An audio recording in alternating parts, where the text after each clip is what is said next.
couple weeks ago, I created a post in one of the Farmington-Farmington Hills Facebook groups asking what the worst and best things are about the area. Stay tuned to find out what they said. What's going on, everyone? Andrew McManaman here with Living in Michigan, a Michigan realtor helping people like you buy, sell, and invest in the amazing state of Michigan. So if there's ever anything you need, my contact information is in the description, so reach out anytime. I'd be happy to be your go-to resource. As I mentioned, I'm going to be reading real comments from real people who live and have lived in the Farmington-Farmington Hills area. I wanted to do a little something different outside the normal pros and cons because I felt the information was a little repetitive, so I wanted to find a way to give you more honest insight about the city. And of course, the best way to do that is by asking the people who eat, sleep, and breathe in the area day in and day out. So without further ado, let's jump right into the comments. Starting off with the first one, this individual is actually from the Chicago suburbs and has lived here for 3 or so years. They enjoy the slower pace of things, but the downside to them is the lack of restaurants and food variety, but they have found some tried and true favorites, to say the least. Going down this same comment, there were actually a few replies of people agreeing with the lack of food, but mentioning that the location is great, having Detroit just 20 miles or so away. I'd have to say the comment trend I'm seeing scrolling through all these comments is the complaint of not having just a place to get a cocktail with a good atmosphere, as a lot of the areas tend to be restaurant bar hybrids. Moving on to another comment. This person says the best part about Farmington and Farmington Hills is the diversity and the nature throughout the area while having so many parks throughout the cities. The same person also agreed that the food options are lacking, but they are a fan of the Indian food, and you find the best place right here in Farmington-Farmington Hills. The next person is talking about how they love the accessibility and they feel like they live in the center of it all. It's true, because if you take a look at a map, it's so conveniently located near expressways and other highly desirable areas in Southeast Michigan. Their biggest con that they talked about is the construction.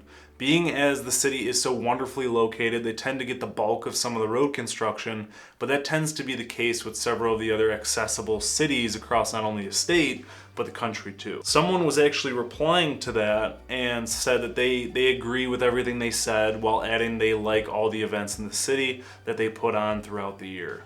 Moving on to the next person, this person talks about how nice the people are here, how awesome the schools are, the woods and the wildlife that are plentiful, and it's not too far from shopping attractions and Detroit.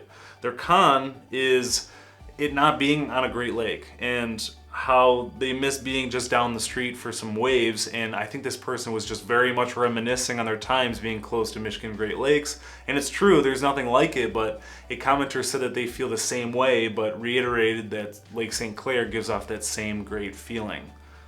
Stepping on over to the next commenter, they were talking about how high the property taxes are and how they can't understand how they could possibly be justified. And this is a great point to talk about because, as I've mentioned in several of my other videos, Michigan cities tend to be fairly seamless into one another, so being aware of property taxes may influence whether you live right in the center of one of these cities or on the close outskirts in another city to save some money on your tax bills. And I wanted to make sure that I included this next comment from someone who is actually the Farmington High School class of 1981 who moved out on their own in 1986 and still call Farmington home today. They shop weekly in downtown and they go to the Irish pub Cowley's a couple times a month. One of the highlighted comments that I wanted to talk about that got a lot of interaction was someone saying the best part about living in the Farmington-Farmington Hills area is some of the neighbors. And the worst part is some of the neighbors. And I think all of us in the world can relate to that comment to a certain extent. This next person talks a little bit more about more younger families moving in and all the wonderful events they hold downtown. But the cons are the food and shopping scene and how everything is located north of Farmington Hills, such as the Hawk, Coastic, preschool, YMCA, etc. With the food and shopping being a pretty common con about living in Farmington and Farmington Hills, someone came forward and actually spoke against that and said they enjoy the food variety on the south side of town. Sushi House being amazing, the Mexican food options, the Basement Burger Bar, Cafe Cortina, and just shedding light on how many options there actually are in just a 5-mile radius. And as you can tell, these comments are highly opinionated, as they should be, but they of course will contradict each other from time to time, and I think it's helpful to look into that because it gives you multiple perspectives on the city as a whole. Skipping through some more of these comments here, several people enjoy the walkability but dislike how there aren't a lot of parks that allow leashed dogs.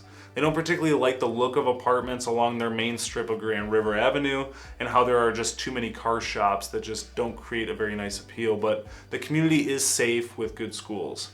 Another commenter talks about their 3 children and how the education was good, but they dislike the homeowners associations.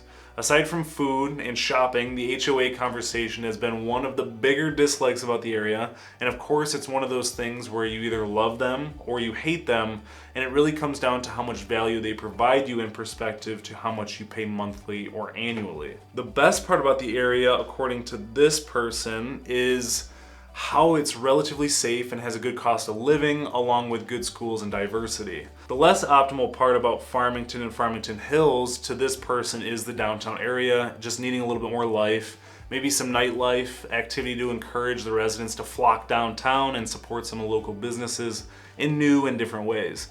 They wish there are some more live events and game nights to encourage resident participation and build up that community feel that everybody of course loves in a downtown area. Going through some more of these comments here, one that I see here a lot is this person agrees with several of the comments I spoke about. They love the quaint downtown area, the ice skating, farmers markets, pavilion games, Friday night concerts, and other free community activities. They just wish there was businesses to occupy more of the vacant spaces in some of the strip malls on Grand River Avenue. This next person just talks about how it's a great community and how they love the lights downtown. The schools are awesome and they give everyone a chance to be successful, and they are full of diversity. The cons, in their opinion, are not having too much to do in the downtown area and wish there was just a little bit more restaurants to choose from.